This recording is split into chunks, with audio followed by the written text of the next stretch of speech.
It's been a few weeks since I've been trying to gather the courage to tell this story. Since we moved to that ranch in rural Texas, my life has never been the same. I used to be a skeptic, not believing in anything beyond what my eyes could see. But what happened there made me question everything. My name is Ethan Carter, and this is the real story of what I lived with my family on that cursed ranch. It all started when we found an advertisement online about a huge ranch for an incredibly low price. It was an isolated property with a large house surrounded by miles of land. My wife Lauren, my 8-year-old daughter Emily, and I decided it would be the perfect place to restart our lives away from the chaos of the city. What we didn't know was that this place hid dark secrets. In the first few days, everything seemed perfect. The sunset reflected on golden fields, and the tranquility was almost surreal. But then, strange things started happening. On the first night, I woke up to a noise downstairs. I thought it was just the wind or some animal, but when I went down to check, I saw something that sent chills down my spine. All the kitchen cabinet doors were open. I closed them all and went back to bed, trying to convince myself that maybe Lauren or Emily had forgotten to close them before going to sleep. On the second night, we heard heavy footsteps in the attic. I grabbed my flashlight and slowly climbed the stairs, each step creaking under my feet. When I opened the attic door, a musty, rotten smell filled the air. I searched the space with the light, but there was nothing there. As soon as I turned to go back down, a loud crash echoed through the house as if something had been knocked over. I ran back to the bedroom, feeling a chill run down my spine. On the third night, Emily woke up screaming. I ran to her room and found her curled up in the corner, pointing at the window. When I looked, I saw small handprints pressed on the glass from the outside. The most terrifying detail? We were on the second floor. From that moment on, things got worse. Shadows moved through the hallways, whispers echoed in the house during the night, and we started feeling presences watching us. One day, while I was working in the barn, I saw something in the woods. It was a tall figure, completely dark, with glowing eyes staring at me between the trees. As soon as I blinked, it vanished. We tried to ignore the events, but then the animal started dying mysteriously. We found one of our horses dead, with strange wounds on its body, as if something had torn pieces of it off. The dog started barking at nothing and refused to enter certain rooms in the house. On the fifth night, Lauren finally admitted that she too was hearing and seeing things. We decided to set up cameras around the house to better understand what was happening. What we captured made us want to leave immediately. The next morning, I sat down with Lauren to review the footage. At first, we didn't see anything but strange shadows in the corners of the house. But then, at 3:33 a.m., one of the cameras in the living room captured something that froze our blood. A thin, pale figure with completely black eyes appeared in the middle of the room. It seemed to be twisting, as if its form wasn't fixed. It stayed there for a few seconds until it slowly turned its head towards the camera. That's when we heard a loud noise coming from the kitchen. We ran there, but there was nothing. The only thing different was that all the chairs were turned upside down. That night, we decided it was the end. We needed to leave that ranch before something worse happened. But we didn't know that it wouldn't let us leave so easily. The next morning, after seeing the horrifying figure in the footage, there was no more doubt. We had to leave as quickly as possible. Lauren started packing our bags while I called a real estate agent, trying to find a buyer for the ranch. But deep down, I knew no one would want that place if they found out what really happened there. Emily, on the other hand, seemed strangely calm. She was sitting on the porch, swinging her feet and looking at the golden field in front of us. When I approached to talk to her, her voice came out low, almost a whisper. The man in the shadows said he doesn't want us to leave. My heart nearly stopped. I crouched beside her and asked, trying to stay calm, "Who, sweetheart? What man?" She slowly turned her head to look at me, her eyes wide with fear. "The one who stays in the barn. He talked to me last night. He said the house is his. That was the last straw." I ran inside and helped Lauren finish packing. We threw everything into the car and got ready to leave. But the moment we got into the vehicle, the engine wouldn't start. "No, not now," I shouted, turning the key repeatedly. Outside, the wind began to pick up, raising dust and leaves around the ranch.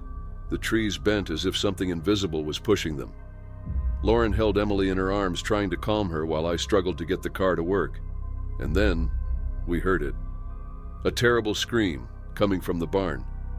Something primal, inhuman. I looked in the rearview mirror and saw the tall, dark silhouette standing at the barn's entrance, its glowing eyes watching us. My blood ran cold. The scream echoed in my head as if it were inside the car with us. In that instant, I smelled a strong scent of sulfur burning my nostrils. Lauren began praying softly, while Emily curled up in her arms. And then, suddenly, the car started. Without hesitation, I floored the gas pedal, tearing out of the property as fast as I could. Through the mirror, I saw the figure running after us, moving unnaturally, as if sliding across the ground. But as soon as we crossed the ranch's entrance gate, it disappeared into the air, as if it had never existed. We only stopped when we reached a hotel in the nearest town. We stayed there for 2 days, trying to process everything that had happened. Emily refused to talk about the man in the shadows. Lauren could barely sleep. And I felt watched all the time. On the 3rd day, I received an unexpected phone call. It was the real estate agent. "Mr. Carter, we tried to contact the previous owner of the ranch to resolve the sale, but there's a problem." "What kind of problem?" The agent paused. Then he said something that sent a chill up my spine. "There is no previous owner. The ranch has been abandoned for over 50 years. I hung up the phone without saying a word. My body was shaking. It didn't make sense. We bought that house from someone, but from whom? That night I researched the ranch and discovered something even worse. Over a century ago, an entire family disappeared there without a trace. They said an entity took control of the land, and no one who tried to escape survived. The next morning, Lauren, Emily, and I left Texas forever. And since then, every night I see his shadow standing at the edge of the road watching me, waiting. A few days ago, I started writing this account, but I hesitated before sending it to the channel. I don't know if anyone will believe it, but anyone who has driven on the Devil's Road in the Louisiana countryside knows that there's something wrong with that place, something that can't be explained. My name is Michael Thompson. I'm a truck driver, and I've crossed many roads in the United States, but that one in particular haunts me to this day. It all happened 3 years ago. I was coming back from a delivery in New Orleans, and to save time, I decided to take a shortcut along a little-known road. A fellow trucker warned me to avoid that route, but I didn't take it seriously. Just superstition, I thought. The Devil's Road. An exaggerated name for a shortcut that seemed peaceful on the map. The first strange thing happened about 30 minutes after I got on the road.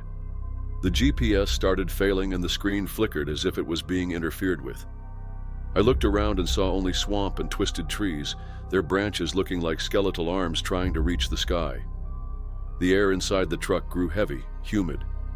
The radio emitted a strange static, like someone whispering in the background. A mumble I couldn't understand. I looked in the rearview mirror and felt a cold chill run down my spine. The streetlights behind me were turning off, one by one, as I moved forward. I thought it could be an electrical issue, but then I realized there were no streetlights there. The road was completely dark, illuminated only by the truck's headlights and the pale moon in the sky. My instinct told me to turn around, but I was in the middle of nowhere. Going forward was my only option. Then I saw something moving in the road. I slowed down. In the middle of the lane there was a woman. She was facing away, wearing a white dress, covered in mud, her black hair tangled, partially covering her face. I honked the horn. She didn't move. My heart raced. There was something deeply wrong about that figure.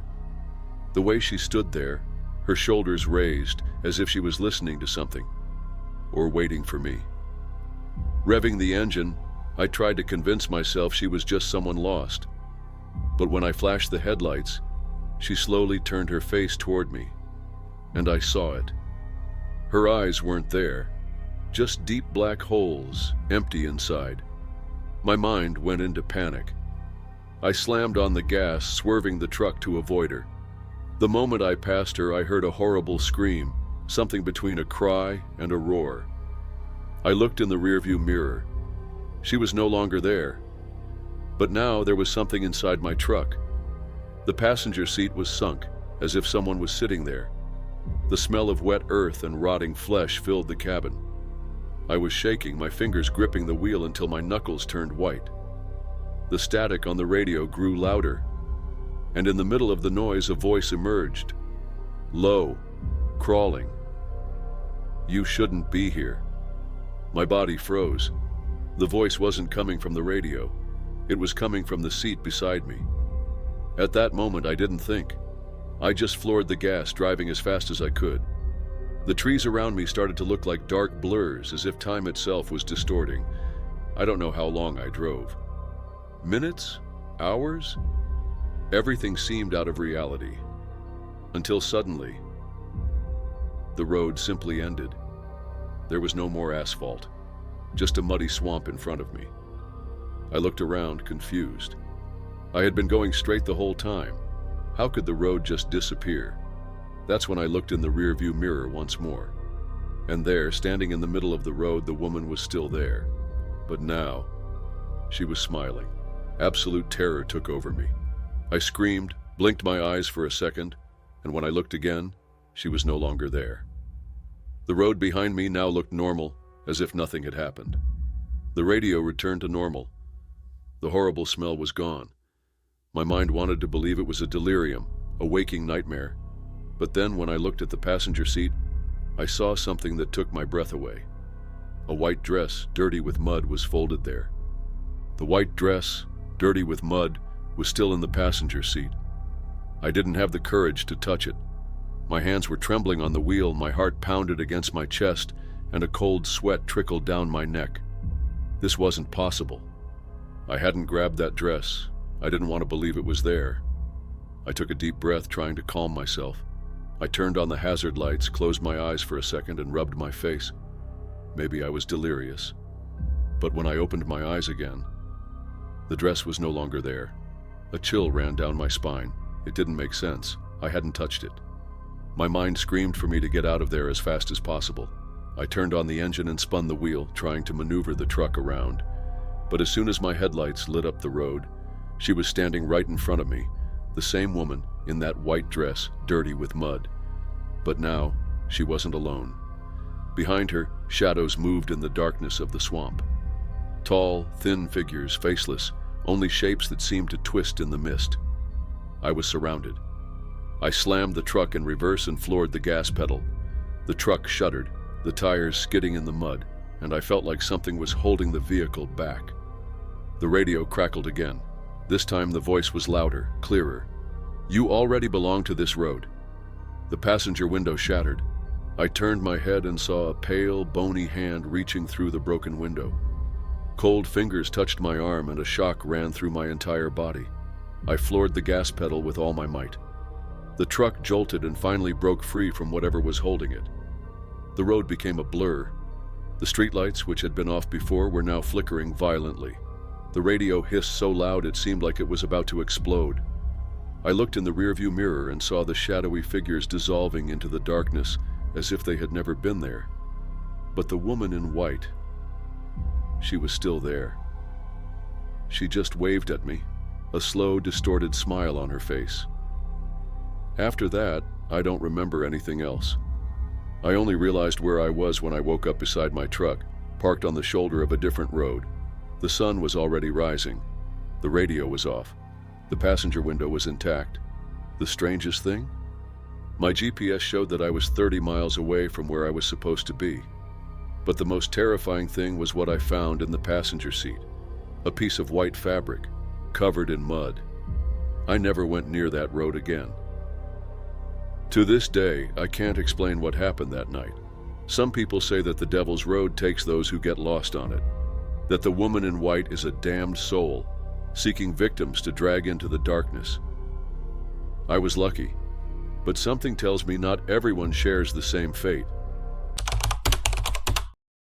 Since I was a child, I've always been fascinated by haunted places.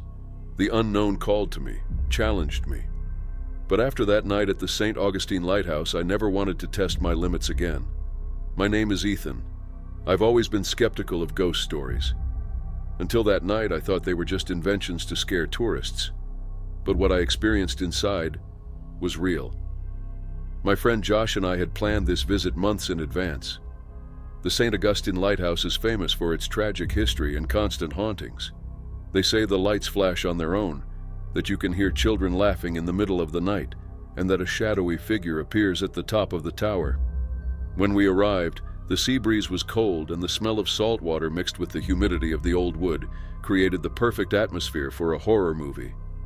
The tour guide told us about the legends, about the old lighthouse keepers who died there, and especially about the Pitti sisters, 2 girls who drowned while playing near the lighthouse in the 19th century. They say their laughter still echoes through the place. The night tour started normally. The group of visitors walked through the museum at the base of the lighthouse, taking pictures and listening attentively to the stories. But Josh and I wanted more. We wanted something real. So we separated from the group and climbed the narrow spiral staircase, defying the rules of the tour. With each step, the silence grew more oppressive. The air seemed heavier, as if something were watching us. The lighthouse had narrow windows through which the moonlight entered weakly, casting strange shadows on the walls. When we were almost at the top, we heard the first sound, a low laugh. Josh stopped and looked at me. "Did you hear that?" I slowly shook my head. The sound was distant, but it seemed to come from the top. "It must be some other tourist," I tried to say, but my voice didn't come out steady. We continued climbing, each step slower than the last. The wind howled through the gaps, and the wood creaked under our feet. Then, the top door of the lighthouse opened by itself. We stood frozen. The lighthouse was too high for the wind to open that door like that. The silence was broken by something much worse. Footsteps echoed inside the room. Slow, heavy footsteps. As if someone was inside, waiting for us. Josh grabbed my arm. "This isn't normal, man. Let's get out of here." But before we could go down, we heard the laugh again. This time, right next to us. A chill ran through my whole body. The cold seemed to double in intensity. Something was there. Something we couldn't see. Josh pulled my arm hard, and we started descending the steps as fast as we could. That's when the worst happened. The lighthouse lights went out. The darkness swallowed us completely. We couldn't see anything, not even the steps under our feet. The only sound was our rapid breathing, and the footsteps right behind us. Someone was descending with us, and it wasn't human. In that moment, in the darkness of the lighthouse, I realized we were cornered. The footsteps behind us kept coming, steady and heavy, as if someone or something was following us, descending at the same rushed pace. "Run, man!" Josh shouted, gripping the handrail and practically jumping down 3 steps at a time. I tried to keep up, but my body felt paralyzed. The air was colder, charged with an invisible yet terrifying presence. That's when I felt it. A cold hand gripped my shoulder. It wasn't a light touch, nor a scare from my imagination. Someone, something, really held me. I let out an involuntary scream and pulled away with a sharp jerk, nearly stumbling. Josh was already ahead of me, his eyes wide, staring directly at me. Or rather, behind me. My heart almost stopped when I saw his expression change to sheer terror. "What is it?" I asked, not wanting to hear the answer. Josh didn't respond. He just pointed. My entire body refused to look. But I did, and I regretted it the instant I did. At the curve of the stairs just above me, a dark, distorted figure stood. Its face was hidden in shadow, but I could make out the outline of something tall and thin, like a shadow draped in a cloak. The air around it seemed to vibrate, as if it didn't belong there, as if it didn't belong to this world. I couldn't think. I just acted. I bolted down the stairs, running faster than I'd ever run in my life.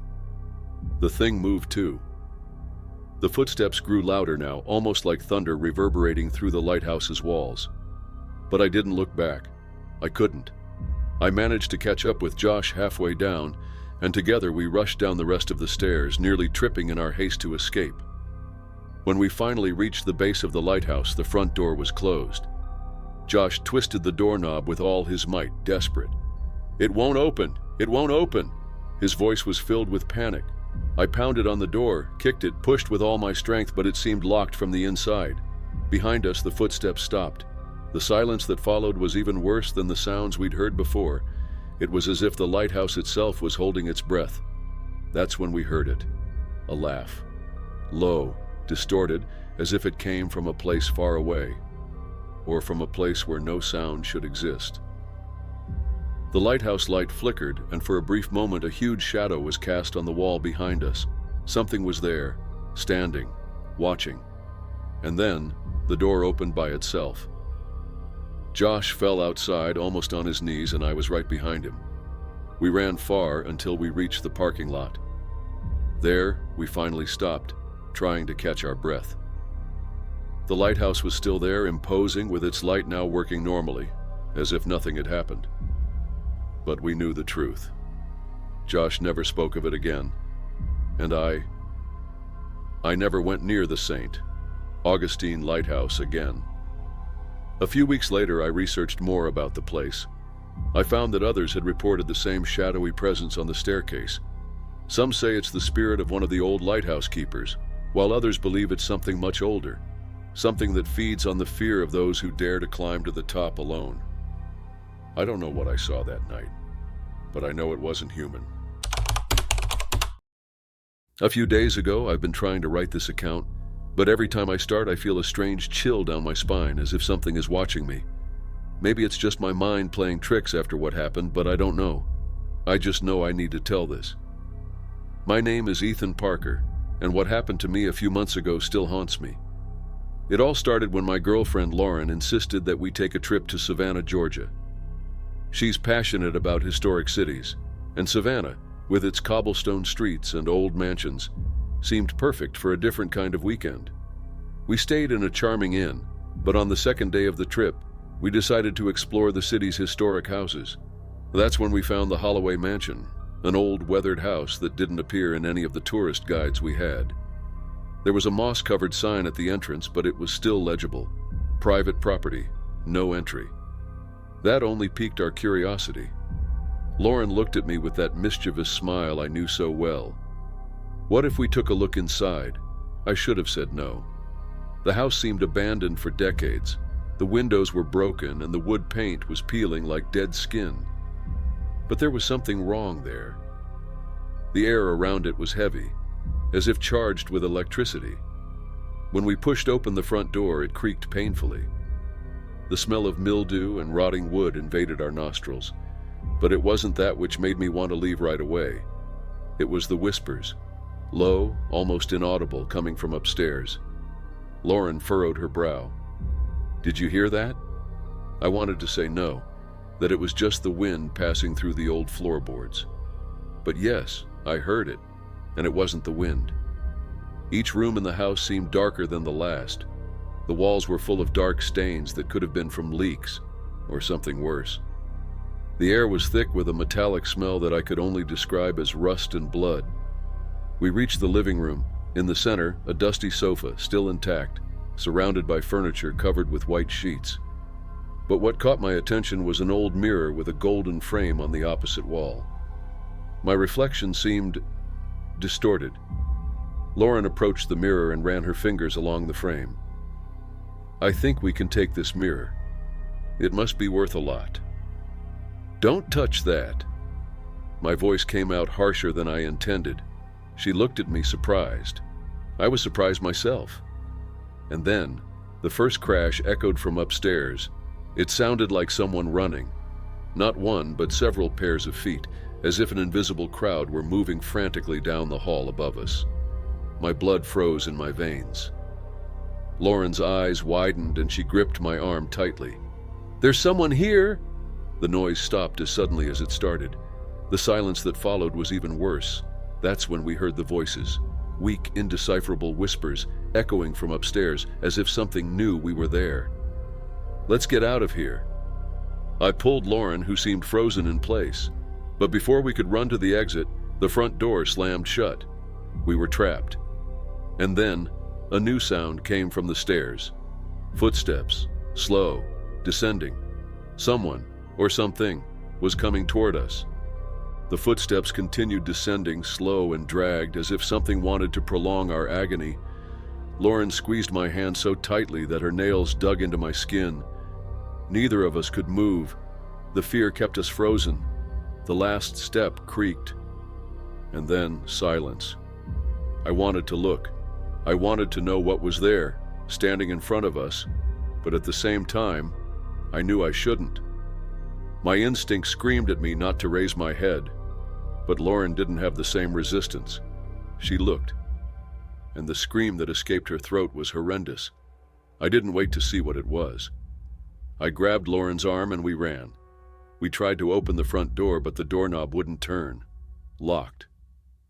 "The kitchen," Lauren whispered, pointing to a door on the left. I sprinted toward it, slamming my shoulder against the frame and breaking the entrance. The room was small, filled with furniture covered in dusty sheets. There was a window, but before we could reach it, we heard the mirror shatter. The sound came from the living room. A shard of glass flew into the kitchen, sliding across the floor until it hit my foot. Lauren was trembling. I had never seen her like that before. "It's behind us," she whispered, tears streaming from her eyes. The only option was the window. With one kick, I broke the glass and started climbing out. The shards cut my hands, but I didn't care. We had to get out of there. Lauren was right behind me when a sharp scream filled the house. It was impossible to tell where it came from. It was a distorted sound, almost inhuman, as if several voices were screaming at once. Fear took over me in a way I had never felt before. If we didn't leave now, we would never leave. As soon as Lauren jumped through the window, we hit the dirt ground in the backyard. She tried to get up, but something grabbed her leg. A pale, cadaverous hand emerged from the shadow of the house, gripping Lauren's ankle with bony, thin fingers. She screamed, kicking frantically, but the grip was too strong. Without thinking, I grabbed a brick from the ground and struck that thing with all my might. The fingers released in a grotesque spasm, and then, in the blink of an eye, they vanished into the darkness. Lauren crawled backward, crying, staring at nothing. Whatever was in that house didn't want us to leave alive. We ran through the backyard, jumped the rusty iron fence, and bolted down the street without looking back. We only stopped when we reached our inn. No one believed our story. They looked at us like we were crazy, like we had made it all up. But the next morning, when we passed by the place again, the house was no longer there. The lot was empty, covered in dead, yellowed grass, as if nothing had ever existed there. I still dream of that night, of the whispers, the footsteps descending the stairs, the hand emerging from the shadows. But the worst part is knowing that somewhere in Savannah that house still exists. It's just waiting for the next victim. I was never a man who believed in ghost stories. My name is Ethan Carter, and I've always been down to earth. I work as a photographer for travel magazines, traveling the country, capturing historic places and old hotels. But this trip to New Orleans changed everything. My editor sent me to cover an article about the haunted hotels in the city. Among them, one stood out: the Beaumont Hotel, a 19th century building marked by decades of strange reports. Guests complained of voices in the middle of the night, doors slamming on their own, and shadowy figures walking the halls. Of course, I thought it was all nonsense. Stories to attract curious tourists.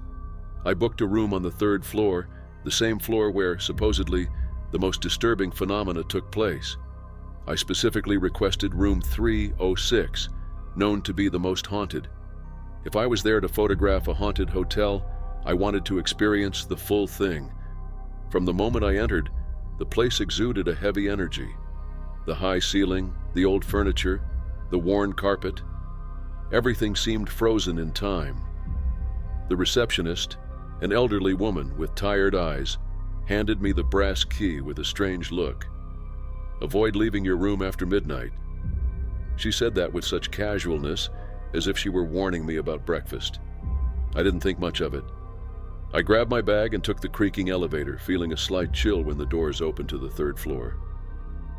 The hallway was empty. but it felt different from the other floors. The lights flickered subtly, and the air was cold, despite the humid heat of New Orleans. I unlocked the door and entered room 306. The place was normal. A canopy bed, an old mirror covering almost the entire wall, and a mahogany desk. Only the smell was strange, a faint odor of mildew mixed with something metallic.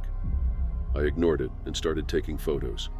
I grabbed my camera and captured the details of the room, the view from the window overlooking the French Quarter, the long, empty hallway, and then I noticed. In the last photo I took, the door to the room at the far end was ajar, but I was sure there had been no door open when I took that photo. A chill ran down my spine. I grabbed the camera and looked through the lens again.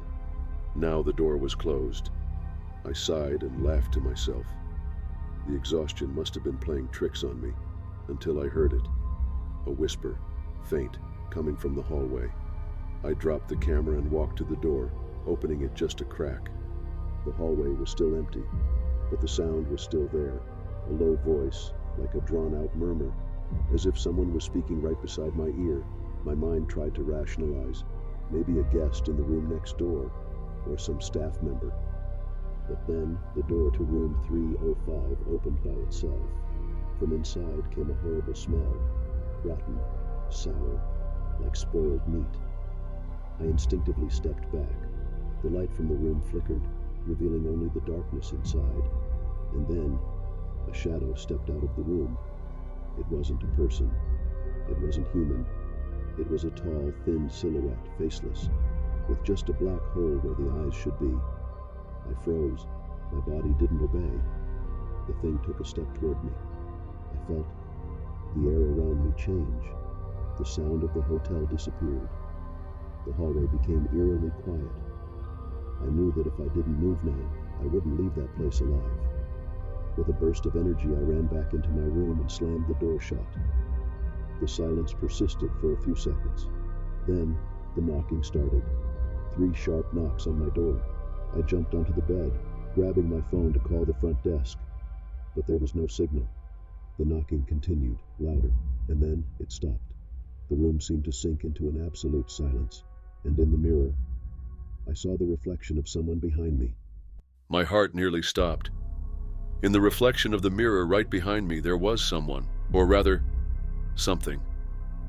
The tall, thin silhouette I had seen stepping out of room 305 was there, inside my room now. Faceless, eyeless, just a black hole of pure darkness where its face should have been.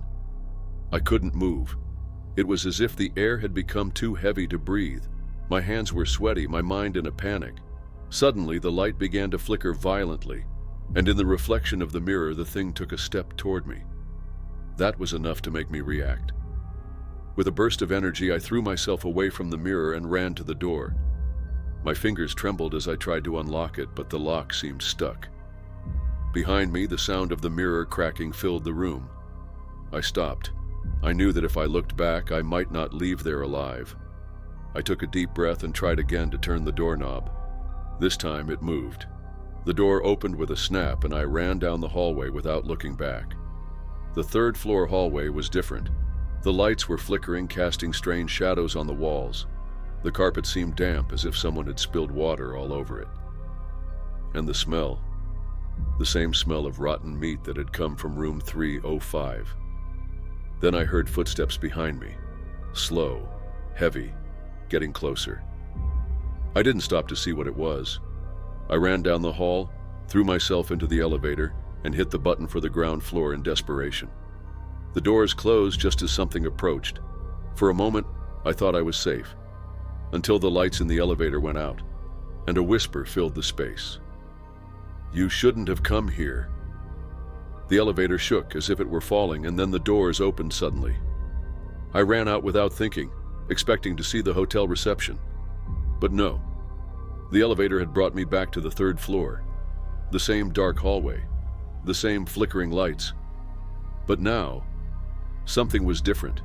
There were open doors, and inside the rooms, shadows moved. It was as if the entire hotel was breathing.